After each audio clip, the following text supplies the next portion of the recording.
এখানে ফারাক্কা বাঁধ সম্পর্কে গুরুত্বপূর্ণ তথ্য দিয়ে দেওয়া হচ্ছে। প্রিয় শিক্ষার্থী বন্ধুরা, তোমরা যারা ফারাক্কা বাঁধ সম্পর্কে জানতে চাও তারা এখান থেকে তথ্য সংগ্রহ করবে।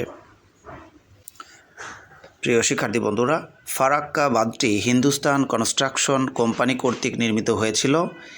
এই বাঁধটি নির্মাণে সোভিয়েত রাশিয়ার উল্লেখযোগ্য সহায়তা ছিল। এই বাঁধটির নির্মাণ কাজ শুরু হয় 1961 সালে এবং শেষ হয় 1975 সালে।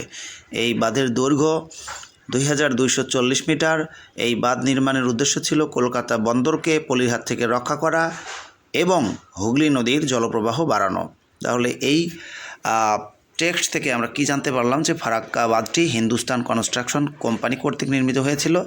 এই বাঁধ নির্মাণে সোভিয়েত রাশিয়ার অবদান ছিল। এই বাঁধের নির্মাণ কাজ শুরু হয় 1961 সালে, শেষ হয় 1975 সালে। এই বাঁধের দৈর্ঘ্য ছিল 2240 মিটার। আর এই বাঁধ নির্মাণের উদ্দেশ্য ছিল কলকাতা বন্দরকে পলির হাত থেকে রক্ষা করা এবং হুগলি নদীর জলপ্রবাহ বাড়ানো। সবাই ভালো থাকবেন, সুস্থ থাকবেন। আল্লাহ হাফেজ।